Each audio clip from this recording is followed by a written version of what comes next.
ప్రజలు 5 years వెనక్కి వెళ్ళిపోయారు. ఇప్పుడు మళ్ళీ ఒక ట్రాక్లో పడాలంటే టైం పట్టుద్ది. 1 yearలో వాళ్ళు చెప్పిన దానికంటే ఎక్కువే చేశారు, ఇంకా టైం పట్టుద్ది. అంతేగాని ఇప్పుడు వర్సా అన్నారు, టీసీఎస్ వస్తే ఎక్కడ ఉద్యోగాలు వస్తాయని వీళ్ళు వర్సా అని చెప్పేసి వర్సాకి అసలు జీవో రిలీజ్ అయిందా? డబ్బులు ఏమైనా ఇచ్చారా? 99 పైసాకి ఎకరం ఇచ్చేసారని చెప్పేసి వీళ్ళు ప్రాపగండా చేస్తున్నారు. ఎక్కడిచ్చారండి? అంత తప్పుదోవ పట్టించడానికి ప్రజలను వీళ్ళు కృషి చేస్తున్నారు, కానీ ఏమీ లేదు. ప్రజలు మాత్రం ఈ గవర్నమెంట్తో చాలా హ్యాపీ. జగన్మోహన్ రెడ్డి గారికి చంద్రబాబు నాయుడు గారికి డిఫరెన్స్ ఏంటి? ఈయన లీడర్ అండి, ఆయన డిక్టేటర్, అంతే. డిక్టేటర్ ఏమంటాడు? వాడు చెప్పింది చేయాలి. లీడర్ అలా కాదు. లీడర్ అంటే who leads the mob. Leader name Chandrababu Naidu. Any doubt? Chandrababu Naidu, Pawan Kalyan ఒక కూటమి, కరెక్ట్ కూటమి అనమాట. పవన్ కళ్యాణ్ చూడండి, అంత మంచి లైఫ్ను వదిలేసి ఇప్పుడు ఎలా చేస్తున్నాడు? ఆయనకి ఇచ్చిన పోర్ట్ఫోలియో 100% దాన్ని ప్రాపర్గా జస్టిఫికేషన్ చేస్తున్నాడు. రీసెంట్గా పవన్ కళ్యాణ్ మీద కూడా టార్గెట్ చేసి పాయింట్అవుట్ చేసి మాట్లాడుతున్నారు కదా. తెలంగాణలో ఉన్న కేసీఆర్ కూతురు కవిత గారు పవన్ కళ్యాణ్ సీరియస్ పొలిటిషన్ కాదు, లక్కీగా డిప్యూటీ సీఎం అయ్యారు అంటున్నారు. అది మొదటి నుంచి అంటుంది కదండి. లక్కీ వచ్చాడో లేకపోతే టైంపాస్ పొలిటీషియన్, మొన్న 100% స్ట్రైక్ రేట్తో తెలిసిపోయింది కదా. మరి వాళ్ళు ఎందుకు ఓడిపోయారు? వాళ్ళు నిజంగా కేసీఆర్ కరెక్ట్గా చేసి ఉంటే ఎందుకు ఓడిపోయారు? వాళ్ళు ఓడిపోకూడదు కదా. మరి ఈయన లాస్ట్ టైము ఈయనకి 0 వచ్చినాయి, 1 వచ్చింది, అది కూడా పోయింది అనుకోండి. ఇప్పుడు మరి 100% స్ట్రైక్ రేట్ ఎలా వచ్చింది? అయినా కూడా వదలలేదు జనాలని. మరి కేసీఆర్ ఏం చేశాడు? ఓడిపోగానే వెళ్ళి ఫామ్ హౌస్లో కూర్చున్నాడు. అదే లీడర్ ఉండాల్సిన పద్ధతి. ఈయన ఓడిపోయినా కూడా అక్కడ చేశాడు, ప్రజల్లో ఉన్నాడు, మళ్ళీ సీల్డ్ తెచ్చుకున్నాడు. మరి లోకేష్ కూడా అంతే, ఎక్కడైతే ఓడిపోయాడో అక్కడ ప్రజల్ని వదలలేదు, పట్టుకున్నాడు, గెలిచాడు. అది గ్రేట్. గతంలో లోకేష్ నిలబడితే అలా కామెంట్స్ చేశారు, ఇప్పుడు ఎలా అనిపిస్తుంది? ఇప్పుడు చేయమనండి. ఒక్కడికి ఉచ్చబోసుకుంటున్నారు. రెడ్ బుక్లో పేరు ఒక్కడి బయటకు వస్తుంది, పడుతుంది ఒక్కడికి. ఎందుకు? మరి తప్పు చేశారు కాబట్టి వాళ్ళకి భయం.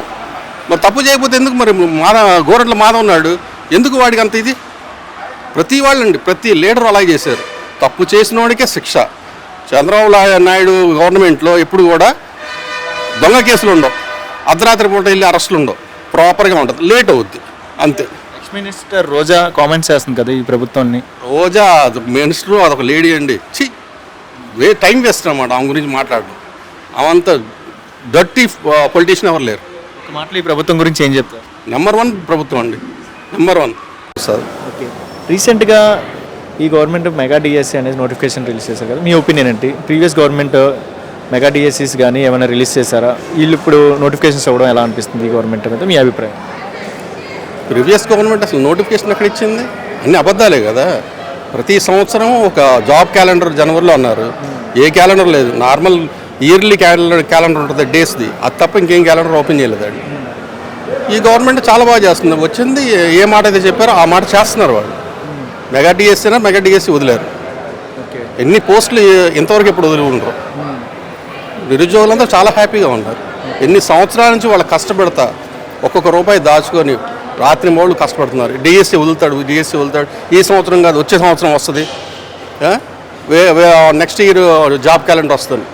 5 సంవత్సరాలు అలాగే వెయిట్ చేసి వాళ్ళు విసుగెత్తారు. ఇంకా వేరే దారిని చూసుకుంటే మెగా డిఎస్సీ వదిలేసండి, ఏ జాబ్ వదిలేరు? పోలీస్ జాబ్స్ వదలలేదు, గవర్నమెంట్ జాబ్స్ వదలలేదు, ప్రైవేట్ జాబ్ చేద్దామంటే కంపెనీస్ లేవు, ఉన్న కంపెనీసే పారిపోయింది. అంటే మెగా డిఎస్సీ నోటిఫికేషన్ అనేది లాస్ట్ 5 years ఆయన రిలీజ్ చేస్తుంటే ఈ పార్టీకి సెట్ అయిపోయారు కదా, మంచి జాబ్. లాస్ట్ 5 years ఎవరో చేస్తే జగన్మోహన్ రెడ్డి గారు కొద్దిగా రిలీజ్ చేసి ఉంటే ఇప్పుడు ఆటోమేటిక్గా ఒక ట్రాక్లో ఉండేవారు కదా కొంతమంది నిరుద్యోగులు. చేయలేదు కదా ఆయన, చేస్తే కనుక బాగుండేది. ఇప్పుడు ఏ గవర్నమెంట్ వచ్చినా కూడా మంచిదేనండి. ప్రజలకి వాళ్ళు అనుకున్న చెయ్యాలి, వాళ్ళు అన్నమాట చెయ్యాలి. ప్రతి నిరుద్యోగి వెయిట్ చేస్తాడు జాబ్ కోసం. ఇప్పుడు 42 years నుంచి 45 years చేశారు, అంటే 3 yearsని ప్లస్ చేశాడు చంద్రబాబు నాయుడు. దానివలన ఈ 3 years ప్లస్ అయినట్టే కదా నిరుద్యోగులకి, వాళ్ళ బెనిఫిట్ అయినట్టే కదా. ఇదంతా మరి కొత్త గవర్నమెంట్, సిబిఎన్ గవర్నమెంట్ సూపర్ అంటే సూపర్. ఇంకా చంద్రబాబు నాయుడు గారు చెప్పిన మాట మీద నిలబడ్డారా? 1 monthలోనే కావాల్సిన అప్డేట్ ఇచ్చారా? 1 yearలోనే అంత ఫాస్ట్గా అవ్వదండి. ఇప్పుడు ఆంధ్రప్రదేశ్ ఫైనాన్షియల్గా కానీ ఏ విధంగా చూసుకున్నా కూడా చాలా వెనక్కి వెళ్ళిపోయింది. ఒక చిన్న తప్పు చేసిన